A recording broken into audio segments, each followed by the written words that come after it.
আগামী ত্রয়োদশ জাতীয় সংসদ নির্বাচনে নীলফামারী ১ ডোমার ডিমলা আসনে নির্বাচনী প্রচারণার শেষ দিনে জমে উঠেছে ভোটের বাজার।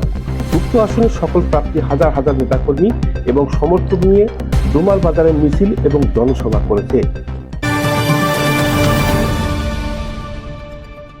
সোমবার বিকালে প্রথমে বাংলাদেশ জামাতে ইসলামী মনোনীত দাঁড়িপাল্লা মার্কার প্রার্থী অধ্যক্ষ মাওলানা আব্দুল সাত্তারের নেতৃত্বে উপজেলা পরিষদের হেলিপ্যাড মাঠ থেকে হাজারো নেতাকর্মী সাথে নিয়ে বিশাল মিছিল বের করে শহর প্রদক্ষিণ করে।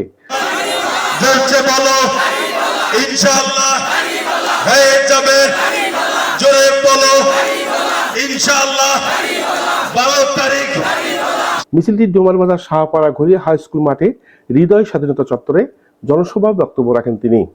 আমি আপনাদের হৃদয় নিংড়ানো ভালোবাসা দিয়ে উজাড় করে দিয়ে আপনাদের প্রতি মহব্বত ভালোবাসা আমি দান করলাম। আপনার ভালোবাসা মহব্বত আমি পেতে চাই এবং আপনারা আমাকে মহব্বত করে ভালোবেসে একটি বারের জন্য বারবার অন্যদেরকে নির্বাচিত করে দেখেছেন। অন্তত পক্ষে একটিবার জামাতকে নির্বাচিত করে পরীক্ষামূলক দেখি।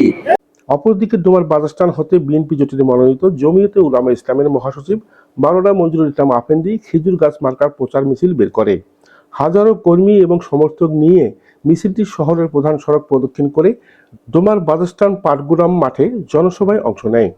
সেখানে প্রার্থী মাওলানা মঞ্জুরুল ইসলাম আফেন্দি এবং ডোমার পৌরসভার সাবেক মেয়র আলহাজ মনসুর ইসলাম সহ অনেকে বক্তব্য রাখেন।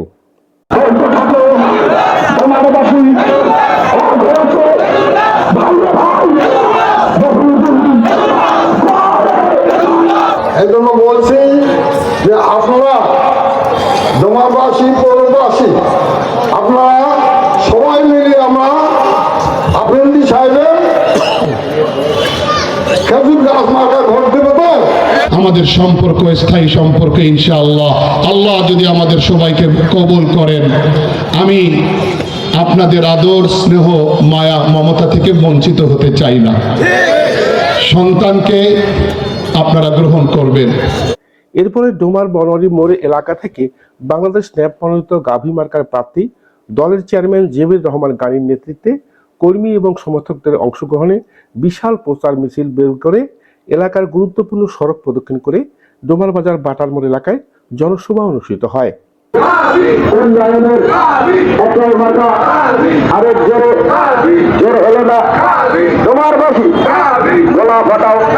ভোট দিতে পারছে। আমি মনে করি যে একমাত্র গাভীতে ভোট দিলে আমরা ডোমার ডিমলাতে অন্তত এই প্রতিহিংসার রাজনীতি বন্ধ করতে পারবো। আমরা ডোমার ডিমলার মানুষ নিজেরা অন্তত কিছুদিন হলেও শান্তিতে থাকতে পারবো। এর আগে গত রবিবার জাতীয় পার্টি মনোনীত লাঙ্গল প্রতীক নিয়ে অবসরপ্রাপ্ত লেফটেন্যান্ট কর্নেল তসলিম উদ্দিন দলের নেতাকর্মী নিয়ে বাটার মোড়ে মিছিল এবং জনসভা করেন। এ সময় স্লোগানে মুখরিত হয় পুরো এলাকা।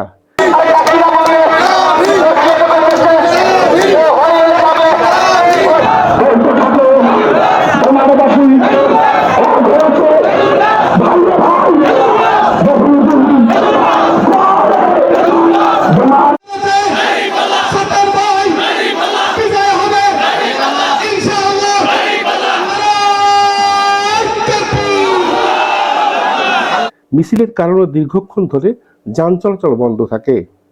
এখন জনমনে নানা প্রশ্নের জন্ম দিয়েছে আগামী 12 ফেব্রুয়ারি জাতীয় সংসদ নির্বাচনে কোন প্রার্থী হবে ডোমার ডিমলার জনগণের কাণ্ডারি। সেই আশায় দিন গুনছে সাধারণ ভোটার।